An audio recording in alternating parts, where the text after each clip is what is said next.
Hello, everybody. It is September 2023, and it feels like August over on the East Coast. My name is Mike Tresca. I am your host and CAR-PGA board member. I'm very excited to resume. We were on vacation for 2 months and resume our virtual panels. I'm going to talk about our guest in a minute, who I'm excited because this guest is somebody I've met in person. In fact, that's what precipitated this in this conversation, which doesn't always happen. Um, in fact, I think the last person that I knew in person. Now, there's a few people. There's a few people I knew in person. Now I go back, probably three. But it's a rarefied group. So I'm always excited when there's folks that we make the personal connection and we can actually talk virtually as well. But just a couple of maintenance items as we get back in the swing of things. As you're seeing, we're sort of just getting back to our normal dialogues and rhythms. I do want to welcome two members. Hereward Proops, if I'm saying that right. Hereward Proops is a recent member, very exciting, academic lecturer and psychotherapist. So we're excited. Welcome, Hereward. And also we have Matt Madsen, who we're going to interview, but he's also a member. And Matt, I'm not going to give it all the way, but Matt has a foot in instructional design, which is something I've personally been interested in, as well as role playing, tabletop role playing. So Matt's living the dream that I had imagined I might do one day. I never got there in the world of business that I that's my day job. So it was really interesting, and I'm very excited to talk to Matt and hear what he has to say. So. That's all for now. I will tell you that we're coming up on Q4.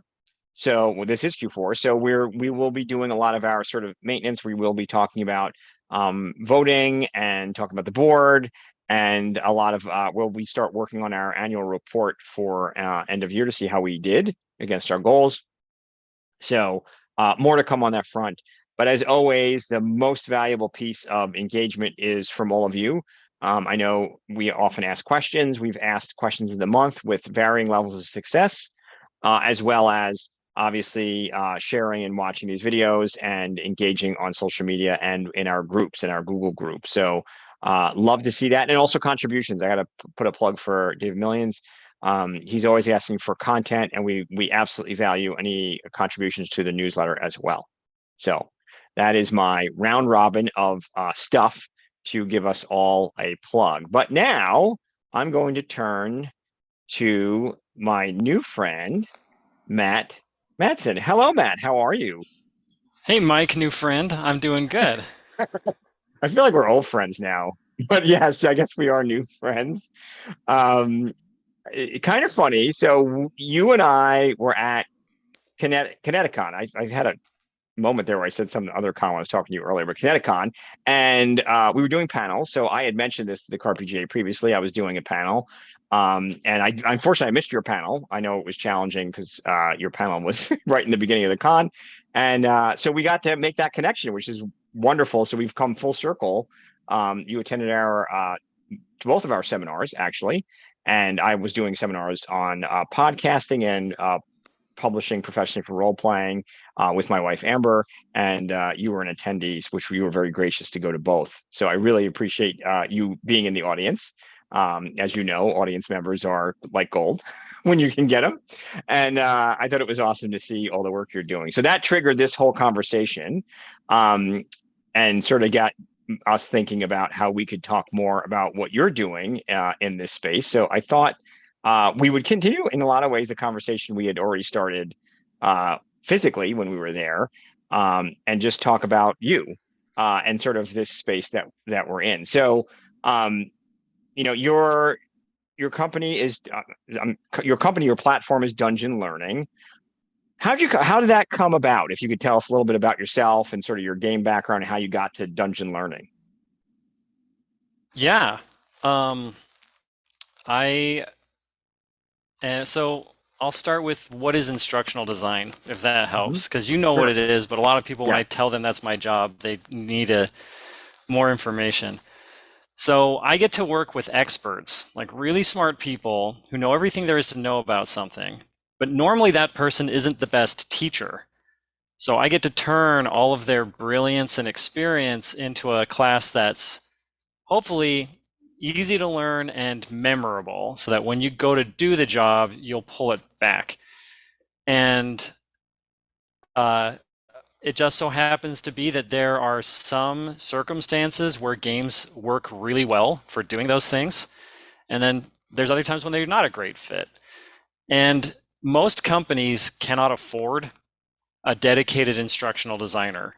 So I will do a lot of consulting work for smaller companies.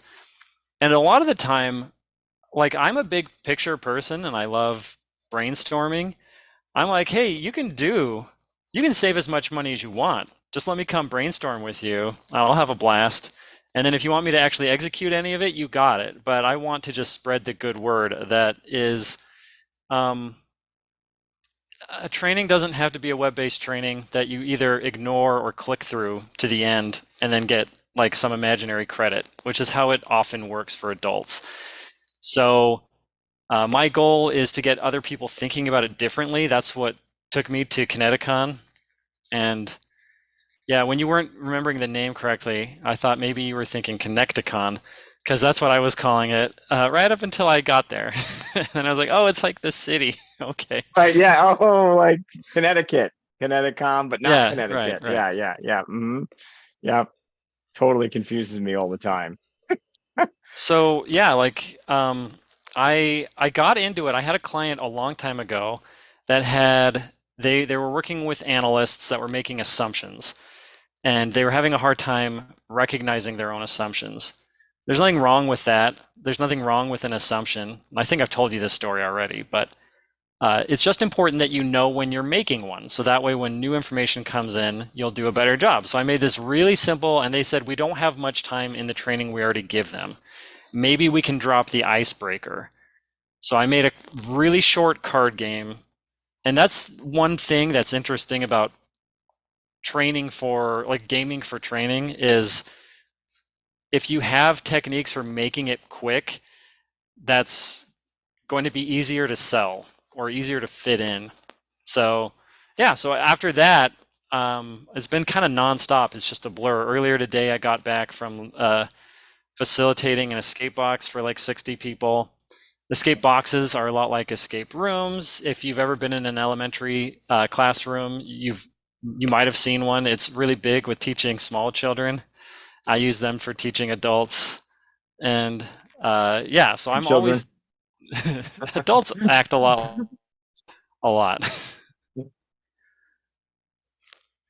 Sorry, I interrupt you. Keep going. Yep. Anyway, it's just been a snowball of activity where um, it's hard for me to predict what I'm going to be doing next because I have like 30 ideas and not enough time to make them all happen. So one of the things that I am really excited about recent because in business people love to talk about telling your story or your elevator pitch. And a while ago, I was talking to someone and I said, well, there's something called a collaborative storytelling game. And they were like, what? And I was like, yeah, yeah. The one that I was thinking of was one that I'd played at a con that hadn't been released yet, and I named it. And they were like, wow, this guy lives on another planet. Like he knows things that nobody else knows. So I got to like sit down, and a lot of what I do is sort of like translate jargon. So I'm Mm-hmm. like, and that was a big part of my presentation at Kineticon is just using the right language to explain to people so that they'll think, wow, I really have to play a role-playing game at work to get what I want out of people. It's interesting because I was big in the gamification space. So gamification is now not nearly as exciting as it used to be, I think, because it's probably either been integrated sort of naturally, or it's a little bit like, yeah, yeah, play games sounds cool. And this sort of is the mature evolution of that, right? Which is that you're no longer just saying, hey, you get experience points and you level up, and isn't that great, kind of thing, and maybe people will like their work better. It really is started getting into now, to your point about translating phrases, we're really getting into the deeper core values of how this works. And by the way, have to show immediate returns, right? One of the things that I think is so interesting is having these dialogues, and they're very theoretical. So I was always this disruptor to gamification because I would come in from a tabletop gaming and video game perspective, actually more tabletop, some video game. My brother is a game developer, so but we would come into this space and you'd have folks who were looking at it sort of academically, and really like just not selling it well. Like if you were Oh like, yeah. oh God, like I don't want to do that. Like by the end of it, I know I would say getting people around a table would be exciting, and they would be like, well, we were measuring the number of blinks while they were staring at our video, and I was like, oh my God, really?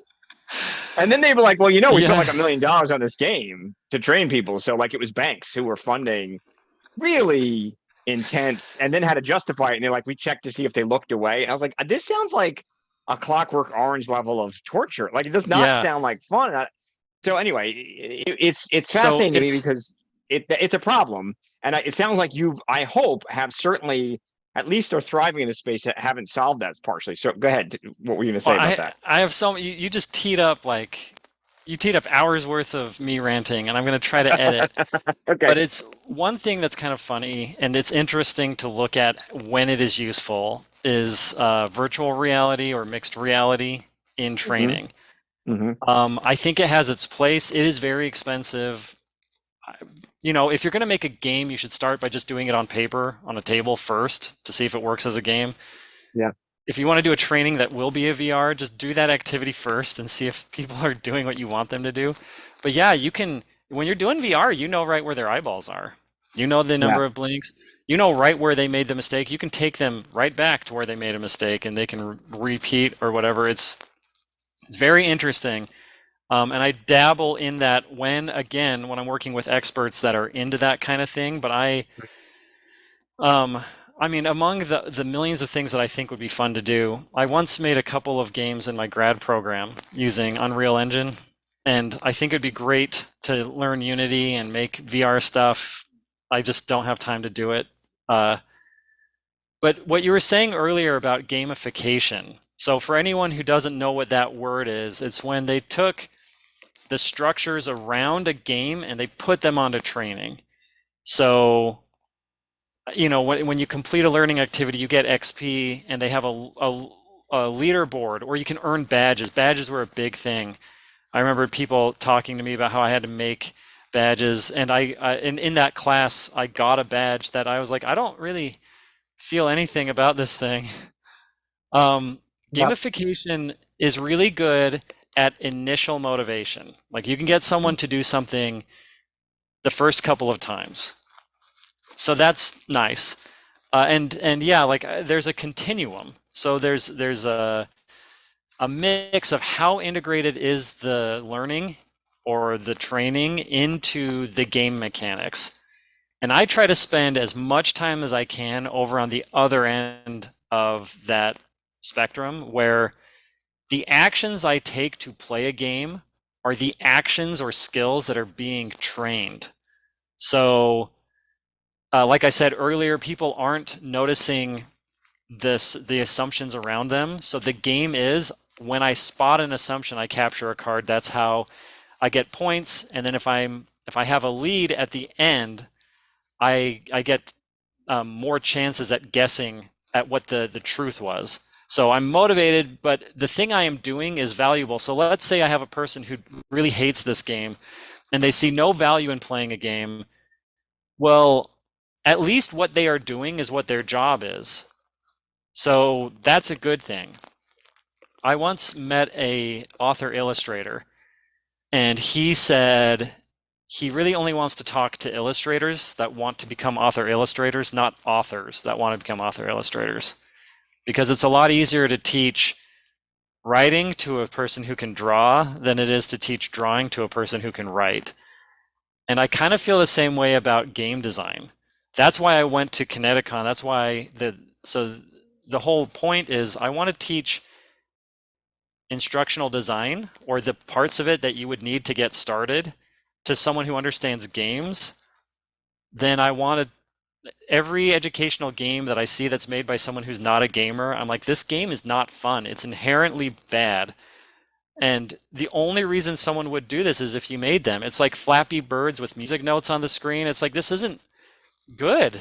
Like except it was made in like there's software that you use to make trainings like Lectora, and so it's Mm. choppy and it's just a very bad game. And uh, so I tell people when they're like, "How can I get into what you're doing?" I'm like, "Check out Game Maker's Toolkit. Check out the Game Design Lab. Like, learn game design, and then the teaching part is a lot easier to integrate." And to your point, the reason it was so revolutionary, which I didn't think it was I was seeing a lot of people who felt like they needed to gamify things and really not fundamentally understanding why they were doing it, right? Other than this will make you like what the really boring thing I need to teach. Now you're going to like it because I put badges or there's a Flappy Bird or whatever. And it really was such an interesting space because there was a lot. And you had people from all walks of life. You had sort of the business folks who just want something done and they're trying to make it work. You had really hardcore video game development that's trying to justify its cost. And somewhere in there was occasionally like, is anybody having fun? And that would be the question, and it would cause a lot of drama when I asked it because the answer was that was never really a question. Actually, it was just assumed that like we actually don't. It's not about fun; it's about getting you to do a thing. And of course, fun is the gateway to get you to do some of these things. So it was fascinating. But anyway, but we could probably go on for a while. Obviously, this is your dungeon learning is sort of somewhere in here. Yeah. How did that come about in terms, I mean, it sounds like you've obviously got a passion for it, but what was the nugget of like what launched dungeon learning in terms of how, because it sounds like there's a lot of opportunity here for you for sure. Well, dungeon learning was sort of me going to game companies. I was getting ready to volunteer at Gen Con with a very well known and established brand. And in order to volunteer, they had a lot of videos, and then you would take a quiz on the video that you watched. And I did that. And then, like 3 weeks later, I was like, oh, shoot, I don't remember any of the stuff that I need to know because that's not how people learn things. Like looking at it once isn't without doing it, that's not how you learn. And I was Right, like, hey, this right. is this is a great matchup of my skills. I Yeah, I use games to make education, and here's a game company that trains their people with boring web-based training that is not effective. I should pitch to them. So I was originally going to call it the Learning Dungeon, right? And I was a little worried that people who don't know gaming might get the wrong idea. yeah. So, sort of like dungeon learning is a mindset. Hmm. I can go dungeon learn anywhere. I can do it, in a haunted cathedral or in the swampy woods, or it can happen anywhere. That's awesome. I love that. And so I mean, it's funny because I don't even, obviously I have a bias. You say dungeon and I get it, right? Then dungeon learning puts two and two together. So how has that been received? Like, so I think you've probably got a nose for this stuff, but how has it been received to folks who do they get conceptually? I mean, I know you're busy. How is it going in terms of the dungeon learning premise and its translation to the business world? So it's going really well. Um, the One of the things that I've done is to try to highlight when games are very effective. Right now, our society is sort of waking up to the fact that if there is such a thing as being neurotypical, there's a lot of people who are neurodiverse. And a lot of those people have to just tolerate a lot of things. Like there's a lot of these parents whose kids are diagnosed and they're like, huh, it turns out I don't hate everyone around me. I just don't understand them because I've lived my whole life masking or living in a neuro that did not care to accommodate me. So, a lot of things that make it easier for a neurodiverse person is structure and purpose. And games are very good at that. And that's why they were guests of yours, the Game to Grow crew. They've been very like astronomical, and I was following them all the way up But I mean, I've been watching your back catalog, and you have a lot of very cool examples of exactly what I'm talking about. But times when a game structure really helps. I'm doing, there are people who are doing therapy with college age kids, and they're sick of therapy, and they are sick of expressing themselves to someone who's not going to share back. And so you put them in a circle, and you get to have the ego bleed with your character, and you have all this catharsis that can happen. So games can do a lot of very cool things that that I'm trying to tap into. So, for instance, you wrote about it, and thank you for writing about it. But I made kind of a business card that I give out to people, which is a little tin that has a set of RPG dice in it. And the reason Have it why with you. Should I show it? Should we? I can go grab one, but if No, you have no. yours, I'm right here. So let's see if we can show. I actually opened it up. Let's see if how there it is. bing, Mostly. There's Dungeon Learning, and then there's little there's dice in here, yeah. and then So there's that two adorable games which we can get to in a minute. And it's so bright, I don't think I can. I'm trying not to get the shine. Wow, that's really tough. Let's if see. you go to the website, There's, I have some nice pictures of there we this, go. You all can of kind of this see it. there. But anyway, yes. Okay. All right. But Yes. yeah, Please like, continue. well, I mean, so I like the idea of everyday carry tools, like leather, like having something in your pocket that solves 70% of the problem, so that you don't have to go get a toolkit. And I love fifth pockets in jeans. Um, I just like sticking stuff in there. It's like a whole set of utility that most people don't use. So I had a little tin that I had my dice in and my character sheet, just in case I forgot my stuff when I went to game with my friends. And I was like, this is awesome. I love this. I want to give this to people and make them happy. And so I made my little with the dice inside, and then I was like, I want to show off what games can do in situations you may not think that they can do for different kinds of people. So you have two games there. There's a lot of different games I've made that I've stuck in those for people when they've asked for it.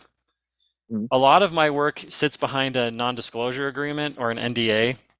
So I was like, I'll make these just for me, just to show off to people, um, as my business card. So that's what I did, and I handed them out, and especially the game. Uh, Now Unicate is the only name in my head, but Small Talk. We'll talk. Yeah. Small Talk is a game that everyone gets, and when I tell them what it is, they say, "My husband would love this," or "My brother-in-law needs this." It's all about organizations benefit when their employees are connected to each other. But if you're an introvert or neurodiverse, or just don't feel like going to a dimly lit room with a bunch of strangers or whatever, that represents a huge cost. Business wants it, and you're going to pay it out of your like soul, and that's not fair. So Small Talk is a game that you can play to go meet the people around you and form these connections and learn, when I need this type of expertise, I met so and so at this event, but I survived the event because it was structured and I understood the purpose. Weren't just about a hobby that is common that you're not interested in for whatever reason. It's awesome. And so that's small. Is that small talk? Yeah, That's that's small Small talk, right? Talk. And what's Unicate? Unicate is the excuse for having all the dice in the tin. I um, noticed that. Yes. I want the tin to have all the dice in it because I do stuff called tabletop scenario-based learning. So in instructional design, scenario-based learning is this magical thing that can live in the game world or outside of the game world. And it just means that you're training a scenario. So it's really popular with, obviously, with medicine. Like, I need to practice whatever procedure I'm going to do, but I don't have a human that I'm going to open up to practice. How do I get around that? So that's why we donate cadavers, and that's why we make medical implements that simulate those things, and that's what funds a lot of virtual reality research. But it happens in sales. People sit down and they practice their their sales pitch to someone else who's like a manager, and the manager is playing the role of a customer or something like that. But a scenario-based learning is you can make branching scenarios, which are choose your own adventure type things, where if you make a suboptimal decision, it'll be kind of obvious in how the person reacts on the next screen. But I wanted to do it with a group to solve group problems at the table. So I needed everyone to have a set of dice. And so I was like, this is how I can hand out dice to everybody. So not to sell Unicate short, but Unicate is communicate with the COM missing. So it's all about when people talk past each other, because I have a set of information and you have a set of information, we assume that, or, like our worldviews are different. And so we're just not actually connecting. So it's a game all about talking with incomplete information and coming to understandings. It happens very fast, and what's fun about it is it iterates, and so whatever shortcut or trick you and I figured out to get to a solution, we can't do that same thing the second time. So we have to constantly be trying to find different ways that we can understand each other if we're from different cultures or if we just have different experiences from our backgrounds. Yeah, I did notice the dice use. I was like, oh, it does use all the dice. He even uses Oh it yeah, like a screen too, right? Like he even uses the the actual cute little accordion paper is your yes. visual block. I love Yeah, that. I love, it's a set of that's awesome. instructions and it's your friend. So you talked about and sort of this idea of trying to come up with essentially I think in some ways bringing this to the masses, right? So what was the experience at Kineticon? I mean, what were you trying to do there in terms of your presentation? Yeah. I know it was challenging because the time slot was tough, but what were you trying to do? So the talk was called Get Paid to Game at Work. And I stand by that. Like, I don't get to always play games at work, but I often do. I often get to sit down with people and I'm like, you need to understand um, shared creative generation. We're going to play Warrior Poets. And there's just something about making some crusty old manager write competitive haiku that just tickles me. And I just love it. And what I love even more is when they leave and they're like, that was awesome. Thank you so much for doing that. Let's figure out how to do it in a way in our classroom that's short and effective and whatever. Like it is so much fun. And, earlier we talked about this continuum between game-based learning and, sorry, my cat just jumped on my table. Earlier we talked about there's like gamification, which is kind of like shallow game elements that don't relate to the learning, and then different ways that you can build it in. And in the middle, there's things like, the outline is the game board, like a pretend game board. So you're still basically lecturing to people, but they get to like move around the board. And I like to live over on the left. Well, there's another continuum, which is like how much investment does the training need require? So if I just need people to like fix how they fill out a form, I'm just going to make a job aid. It'll be a piece of paper or like a little flashy thing on the screen that when they're filling it out, it'll tell them exactly what they need to do. I don't need to have a training. I just need a job aid. Let's say that the problem is a little bit more complicated. Well, then maybe I do need to get them in a room to explain it to them, or I need them to go online and practice and rehearse. Let's say, even if I sit down and talk to you, like this is a great example. Right now, I'm yammering about game-based learning. And this is what we're doing right now is not game-based learning. It's very boring, right? Like it's just me talking. So to really understand it, you got to do it. So that's a circumstance where game-based learning is a good fit. Every business has a problem, a human behavior problem that they couldn't solve so far. If the problem is a hole in the ground, fill in the hole. But if it's a problem of how people are acting, well, then it might be a training problem or, a way that you recognize them. There's lots of things that could cause it. But if there's a problem that you cannot solve, that's when you can pitch it to your boss. That's like, hey, let me make a game, but don't call it a game, right? Let me make an interactive experiential learning activity for the team. And so the whole pitch was like, these are the circumstances, these are the times when it will fit the need. This is the language, and this is how you write your pitch, and then this is how you build out the training. And I work, just like I said earlier, I work with experts to make their knowledge accessible. I work with all kinds of people to let them play games at work. So that's kind of the dream. How does it fit into tabletop? I mean, you have a little bit on your site, tabletop scenario-based learning. You mentioned that earlier. Yes. It sounds like this is knowing what you just said. In some ways, it's trying to talk about gaming without calling it gaming.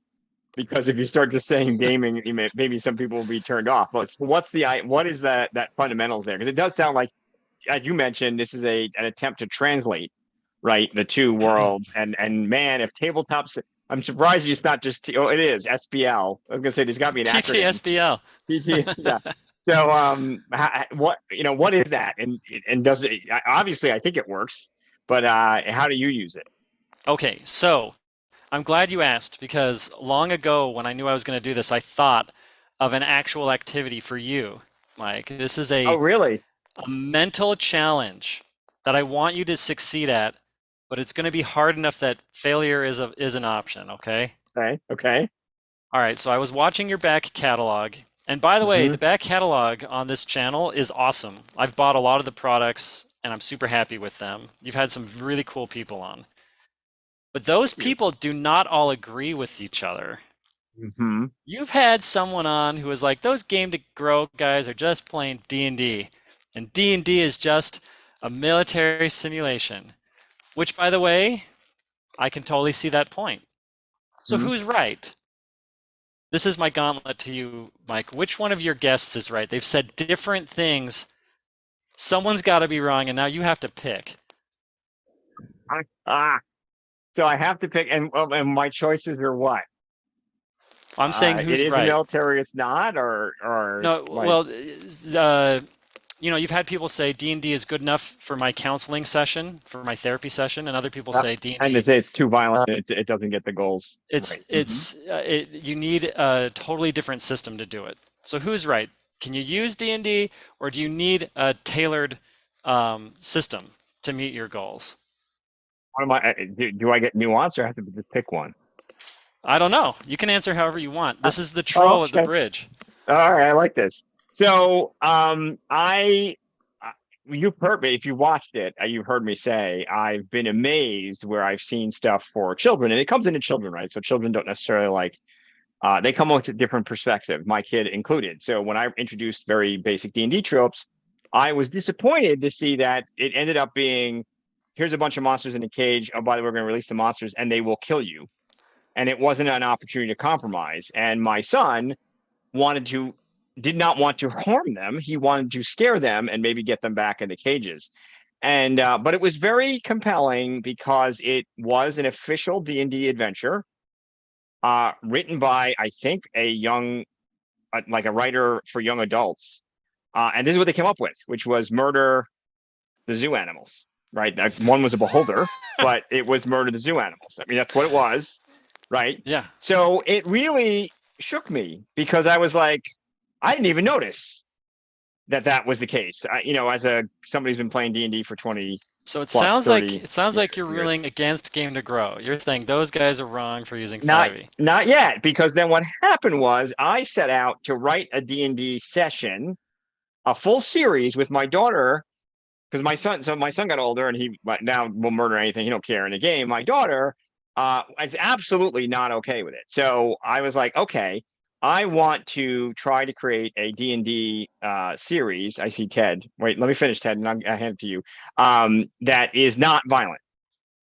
That was my plan. So I was like, I'm going to do a series that is My Little Pony themed, where compromise is always an option. And I lasted 3, 4 adventures, and somebody pointed out, like you're just back to killing stuff. I was like, I didn't realize that's what I was doing. So some of this I don't think is the foot of the game. Some of it is the context of playing, and some of it I think is also an intentional mindset, right? So I don't think I think D&D absolutely can be used that way. I did for a little while, but there was certainly a reversion to mean for me. Ted, go ahead. I know you wanted to say something. Yeah, whatever adventure module that was, it's actually worse than you're letting on because that was not a zoo, that was a prison camp because a lot of those creatures are intelligent. Right, because some of them were pixies and beholders, so they were. Yes, that's correct. Yes. Hmm. It's actually worse than you let on. All right. Yeah, you're right. Well, I'm So going to say there's that, our Mike, answer, your such as it Sphinx is. has, yeah, yeah. I mean, you were right to be non-committal. You knew it was a trap. Of course. Congratulations. The Sphinx is satisfied. So my answer is that everyone is right. Because if you open up Game to Grow, and I think that the criticism, if you criticize what they do, I want to sit down with you and talk to you about it. Because you open that book up and you look at the modules. Yeah, maybe the mechanics are 5e, but you look at the modules and they have this really cool iconography lesson plan that lays out, this is what we're trying to accomplish. This is the scenario we're creating to accomplish it. And this is why we're doing it. So you know what? They did it right. I love what they did. And you want to build a system specific to your needs for your training, and you say D&D isn't good enough, you're right. 100%. Boom. I say they both are. So it's a cop out, but it's not a cop out because it's the truth. So what is TTSBL? What is tabletop scenario based learning? There are a lot of different RPGs. There are RPGs where you play cornhole as the action. There are RPGs where you play Jenga, right? And that ramps up the tension because you know that Jenga tower is going to fall over. There's a lot of RPGs where you roll dice. What I said earlier, I like people to do what I'm expecting them to do, you know? And when I play D&D and I'm a player, which is not always the time, but I come up with a really cool justification for something. My character goes up to these NPCs and it's like, if you follow us, we'll save your lives, and it's going to resolve your conflict with the big bad, and I've come up with the perfect solution. And then the DM is like, okay, roll persuasion. And it's like, I shouldn't have to roll persuasion. I just made an awesome argument. But that's why it's not rhetoric in Dungeons. It's, Dungeons and Dragons. So like you roll the dice. But so I mean, dice rolling, randomization is an element of fun. If you ever study the different types of fun, so it belongs there. But you can build tabletop RPGs based on just about anything. And if you're clever and you have a great storyline and people get to be people and they get to experience that bleed, they're going to be interested. And if it relates to their job and that by doing it, they get better at their jobs, even if initially it's not that quote fun, they will do it because it's effective. It's helping them do their jobs better. So tabletop scenario-based learning it depends on the learner, the environment that they're learning in, the environment where they're going to perform their job in. It depends on the industry. So yeah, I roll dice with people. I do. And sometimes I have them write pieces of paper and pull them out of a bag. And sometimes I have them, like, I don't know if you've ever played like a war game, like a Matrix game, where basically everyone kind of like debates the effectiveness of a plan. And then that's kind of what sets the probability. And then you roll a dice. Like sometimes there's discussion based, and that's the mechanic. So it can be whatever it needs to be, depending on what you're hoping to get out of it. So long answer, not super clear, but that's what tabletop SPL is. I will no sit down different with than my you. response, so that's fine. That's why I teed it up that way. But yeah, I'll sit down with you and I'll figure out the best way to help your team have a good time and get the most out of it as possible. The whole goal is, and this is something about adult training that makes no sense. It's like you go to school and you'll have like an entire quarter or semester or trimester or whatever of learning a subject. And then that ends, and then the next subject builds on it. And it talks about the old one, and you might even like have to do some review of the old one. You'll do a single subject for an entire year, for 2 years in a row, for 3 years in a row. You graduate college, and now all the trainings you do are an hour long or a day long. You do it and you leave. You didn't stop learning through review and repetition just because you turned to 19 or 22 or whatever. Like that didn't stop. So my job a lot of the time is trying to combat the fact that I only get people for a single instance. And the way that I combat that is through making things as engaging as possible, as fun as possible. So that same kind of ego bleed that happens when people are playing Dungeons and Dragons and they're like, my character did this, and it gets stored in the same part of the brain as your actual memories. Like you didn't do it, but it's like being treated as if as if you did. I want that. I want that to happen in the brains of the people doing it, and I don't want to waste their time. I don't want to get up there and make it about me and how fun I am or that I have a funny joke to tell. I want it to be all about them and what they need.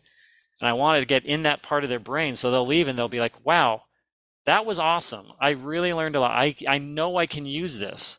I know I can use this because it was built for me to be able to use it. This is the magic that I think is missing when we have the gamification fun conversations. And I'm teasing a little bit, but it was definitely that they would be like, I was like an alien coming in because they were like, oh, you're coming at this so differently. But I was like, as Ted's heard me say this, storytelling and role playing is primal. It's something we've been doing around fires forever. And man, do we put up barriers to get there. Like we know what works.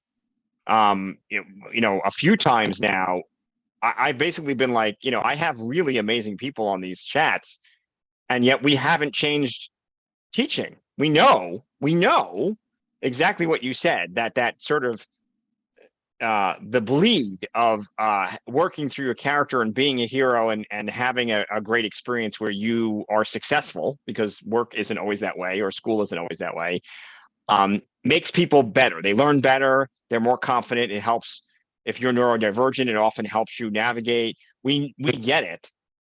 We're still not doing it, but we get it, right? And we've got teachers pushing this idea, and but boy, is there's sort of this invisible uphill battle. And I can only imagine, and I don't have to imagine because I am in this space as well.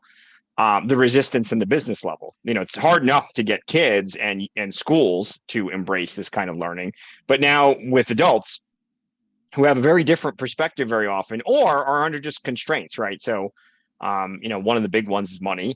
The other one is time, right? So the things that you hope schools don't have, although they have it as well. In the business world, that's, I imagine, your big trolls under the bridge. So how do you address those? I'm sure they come up where they're like, I don't have time for this, or how much is this going to be too much? Like I don't have, the resources, we can't do it. How do you, I feel like Dungeon Learning's this sort of conveys an answer in its own beautiful way, because it's not like you're not giving me a gold plated dice set and you're not giving me even a $50 handbook. It's all contained. But so what's your answer to that? Yeah, well, my answer is I need to get them to do it one time. You'd be amazed. You do it once and suddenly it's like they'll come up with applications for you, and they'll pitch it to you. I had someone talking to me the other day about and again, I work with smart people and I don't understand what they do exactly most of the time, but he babysits a server room and he makes sure that when things go wrong, they get fixed. And he was talking about like he had to do a terrible web-based training, and I was like, yeah, that makes sense. Most of them are, and I design web-based trainings. They don't all have to be terrible, but and he was like, it would be so cool if you could have like a murder mystery with a bunch of NPCs, and you need to figure out who like messed up the system just by talking to them. And they have a script that they talk through, and then I was like, hey man, yeah, like I tried to make a few suggestions on how to, like, I was like, you could do that on a computer, and he's like, no, I want it to be in person. And I was like, well, you could do these things to save money on not getting a lot of NPCs. And he's like, no, I want all these NPCs. Like he was pushing it on me. I'm like, 100%, brother. Like, let's do it. So step number one is you got to get people to try it. The way that you get people to try it, and this is what the Kineticon presentation was about, is using the right words. So there's no fun doesn't exist. It's called engagement. Games don't exist. They're called, experiential learning or scenario-based learning. Um, rolling a set of dice is a randomizer. You can do it with cards, you can do it with whatever. But it's, at the end of the day, it's all just one big, assessment. I'm just assessing learning through this thing. You talk like that and people, they unfortunately they get hypnotized by the techno babble of instructional design. But anyway, so like, you have to be careful with the language that you use, and then make a short little interaction that people can play through. And this is what I love about like micro sessions or like, little things. Like I love little games. There's at where was it? It was at Gen Con. I got this little, it was from it was like Alley Cat Games. It was a like escape room in a little cardboard booklet that was like, I don't know, a quarter of an inch thick. And you open it up and it's got all these tabs and you solve the puzzles and you just pull the tab out to see it. And I'm like, I love this thing because it's so easy to digest. I want the first session to be digestible. And that's the one thing. Board games and role-playing games are kind of made where it's like, I want to go hang out with my friends and kill 4 hours. So I love this big complicated board game. I design educational board games. They cannot be like that. They have to be faster. They have to be more like the kinds of games that you play in a half hour with setup and explanation, at least the first time. Because you get a person that, and then they're like, it would be worth it to have a full day where we play a game. I get it now, but you start off with something digestible to show them. And that's what I do. If any of this sounds interesting to you, come to my website, come to our forge, send me a note. As I've demonstrated, I love talking about this stuff. I will talk to you about it. I will try to help get you set up doing it. And again, your passion comes through both in person and in just the games, right? Obviously, the experience is. I feel like it's always sort of evolving from every time you do this, right? You learn something else, you see something different. And I want to be respectful of time here, but so what's next for you? I mean, I feel like everything. Every time you come back from a convention, you're like, I'm doing 8 new things. So what is next for Dungeon Learning? You've got this framework. Now what? Well, I mean, like I said, I'm currently building out stuff for a number of clients, so I'm kind of doing that. I talked with you before we started about maybe doing some group-based.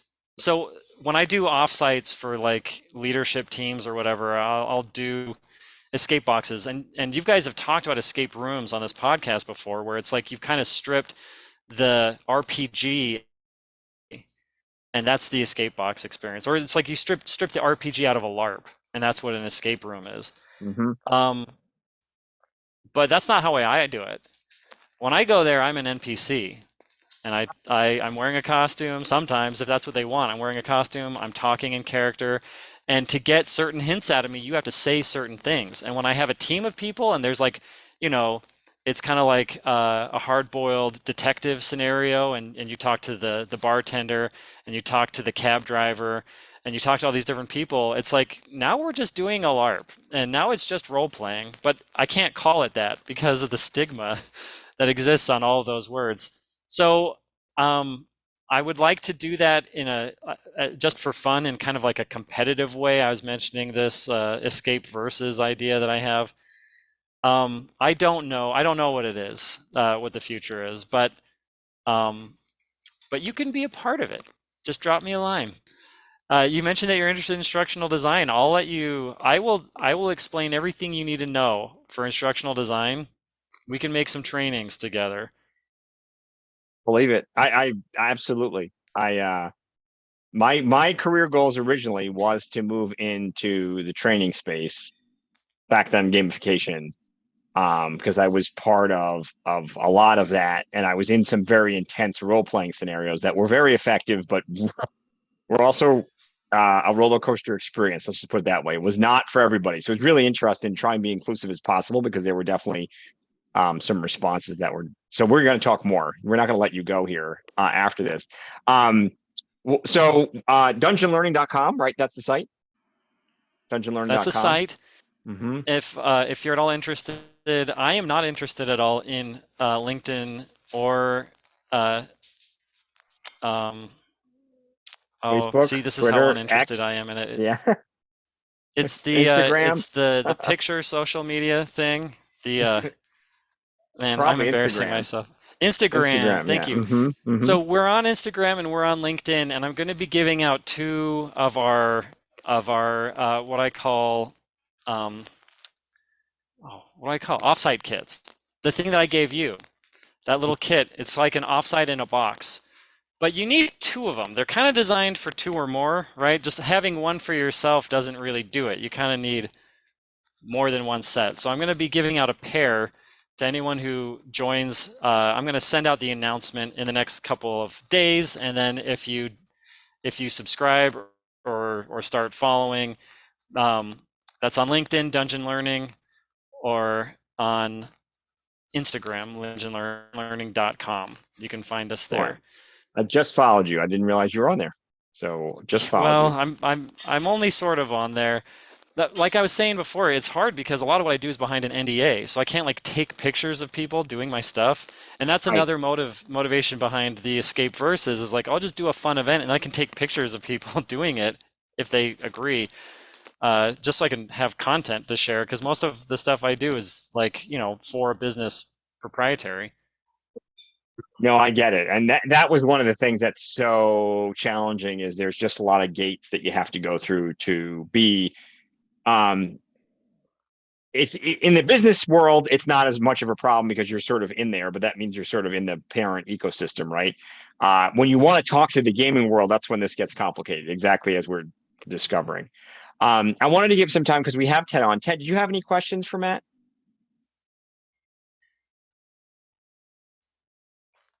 Um, Not really. Okay, I can't think of that's one. fine. That's fine. Um, so I look, everything you're talking about, Matt, I think is something that is so compelling. Partially because as much as I absolutely want to see this succeed in the academic space and gaming sort of there and the therapeutic space, which we talk about a lot, to your point, we really haven't focused on this. And you're probably the kindred soul the first time that I bumped into somebody in sort of the space that I could, that's where I came at it from, was like, man, if we could just get this to work. And partially just because work's boring. Number one. Number two, more than once there are well-intentioned people trying to get someone to learn and they just are really bad at it. That's the Oh yeah. biggest thing that really just and gamers sort of, especially folks who've grown up with Dungeons and Dragons or tabletop role-playing games, we know we're used to seeing the manual and we get it. And when you see bad design, you can see where the manual's not there or doesn't work right. And boy, is that infuriating. So it's extra frustrating, I imagine, for gamers like myself. I just went through a training that was so bad. It's just bad. I don't know how to put it. And like, it punished me for not getting things right. And you had to take a quiz over and over until you got it right, but didn't Yeah. teach you the right answers. Didn't like Yeah. educate Yeah. you. It just was like monkey hit the button till you get, the final output. And that happened. And that is not unique to most That's the trainings. I norm. think it's common. Yeah. Yeah. So, I think the world needs what you're doing. Businesses need, whether they know it or not. The challenge, which we, and I feel like we probably said it in 3 or 4 different ways, is communicating that in a way that is convincing, and is speaking the right language. And you definitely do. Well, Boy, I'll is that a say lot of that work. you were probably ahead of the curve when you were doing it because right now, most people coming out of college are gamers. Like most people who they grew up playing at least a video game. Right. Um, or they had friends who did. They've watched people playing games. Like it's just less of it's way more common and it's way more understood. Like people have played. There are a lot of games that blur the line between educational game and just entertainment game.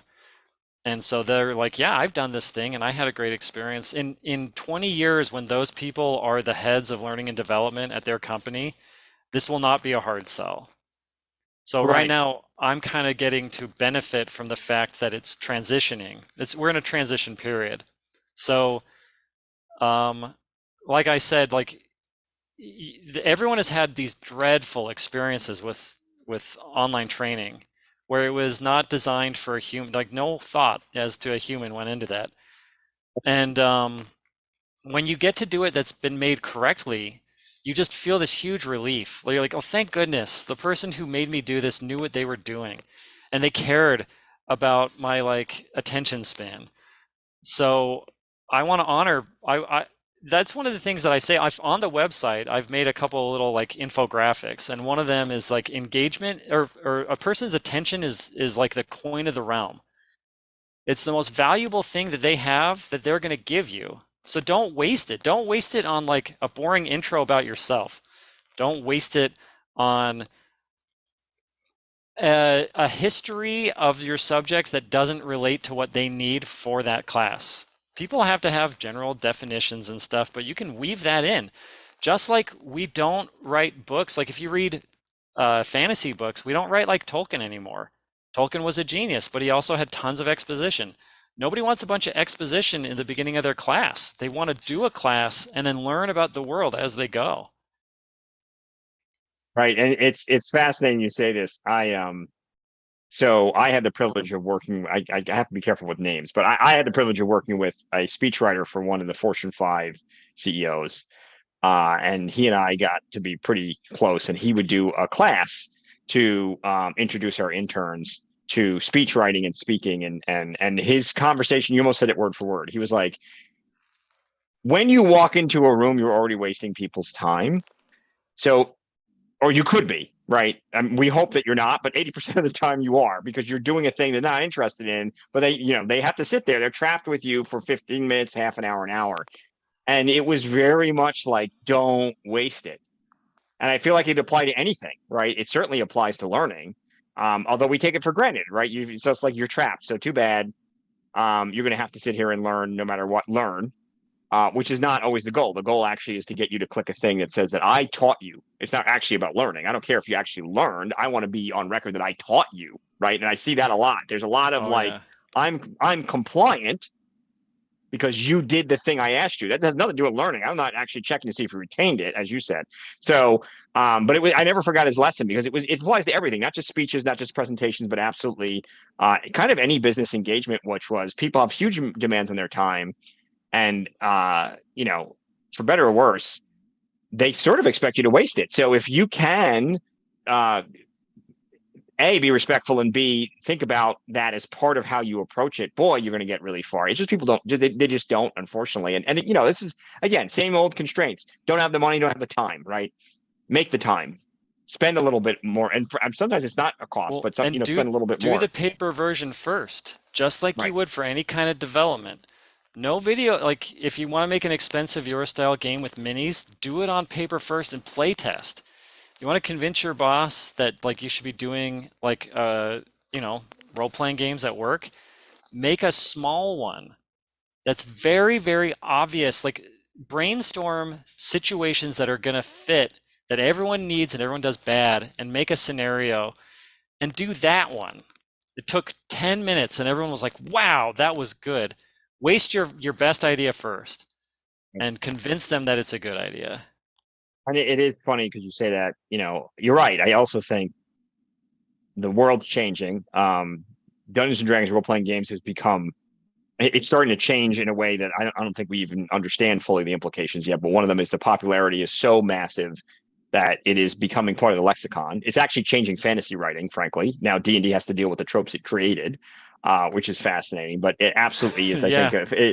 it's funny because I was like, oh my god, D&D is now ruining folklore. Like that's one of the things I've discovered. I was doing folklore. I just released Celtic Bestiary, and doing the research where you look up folklore, people have pictures of Dungeons and Dragon monsters when they talk about like the Kelpie, and you're like, okay, but that's like a D&D version of the Kelpie.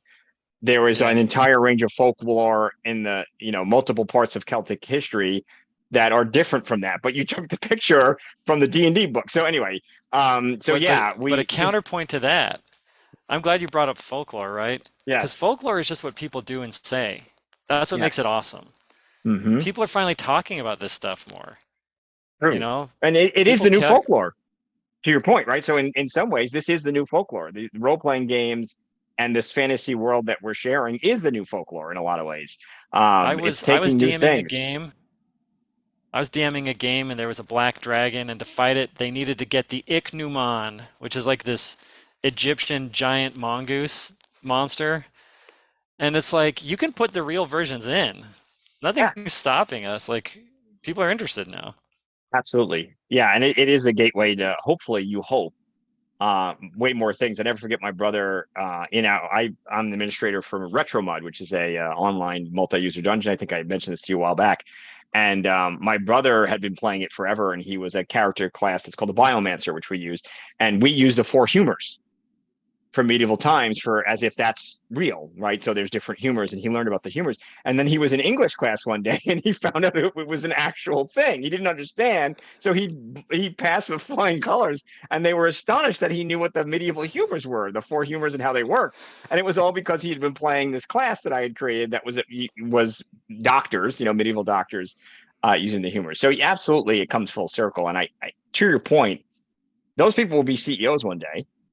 And I hope it's a little easier each time that they will say, okay, I get it, or at least I'll give it a try, and try more. But, I go back to, I interviewed an executive and, really cool action figures behind them. And the first thing people say is that your kid's room. We got to get past that. So hopefully we'll get there. We'll get there. Um, well, look, Matt, it's been absolutely a pleasure. You are a CAR-PGA member, so you can't go anywhere. You're stuck with us now. So we're so excited to have you. I love what you're doing. I know you're going to be doing more and more amazing things. Frankly, it's almost like there's too many things you can't talk about them yet. So I can't wait as they slowly come to fruition. But dungeonlearning.com, right? Did I say that right? That's right. Dungeonlearning.com. And you're going to be on Instagram. Are you Dungeon Learning on Instagram also? Yes. Yes. Yep. So we'll find you on those places. We'll share that. So what I always do, we will link to this in our newsletter. We'll talk about what we talked about. This will be on our YouTube channel. You'll be part of the Annals of History, which we're excited to have you as a member. And you've also points for watching the other videos. You're probably one of the two people who've done that before they got on the show. It is criminal, man. Like if you're interested in this stuff, you can go watch a lot of videos with a lot of views that aren't very good, and then you stumble on here and it's like 30 views, and you're like taking notes. You're like, oh, it's so good. Some of your Well, and past panelists have been, or past interviewees have been really great. they're amazing. That's a tribute to Ted and the board members who find them for me. I just interview them, but it is also interesting because they're diverse, right? To your point, they don't always agree, which I think is the part of the beauty of the CAR-PGA. So we're at our time. We're actually slightly over time, but thank you so much. Don't go anywhere. I'm just going to stop the recording. We will pick it up, but yes, we will. So dungeonlearning.com, we expect nothing but great things, and we will be supporting you as best we can. So for sure, I think to the extent that we can support you on social, we'll follow you on Instagram. We'll make sure we know your website is. We'll share that as well. Is there anything else we can do for you? Like a lot of what I'm doing is just kind of the mission of making training better for people. Like I got into corporate training because I understood that the jobs that most people are going to need to be doing don't exist yet. We're going to have to retrain a lot of adults into jobs to fight unemployment or underemployment or poverty. So, I mean, I get paid for what I do, but I do it because I want to make the world a better place. So just playing a game at work makes my life better. So do that. All right, we have our homework. I'll tell my boss tomorrow. Actually, I could get it. I'm a different animal at this point. I think everybody knows what they get with me. But yes, I absolutely. We are going to work on that. So I thank you again so much. I appreciate your time. We will put all this in the show notes and also in our newsletter. And we expect more. So we're going to have you back when you have some more info to have. We'd love to have you back again and do another sort of check-in. So, Cool. and we know where you are now, so you can't escape because you're Yeah. CAR-PGA. Great. Thank you so much. Thank you for joining. Don't go anywhere, though.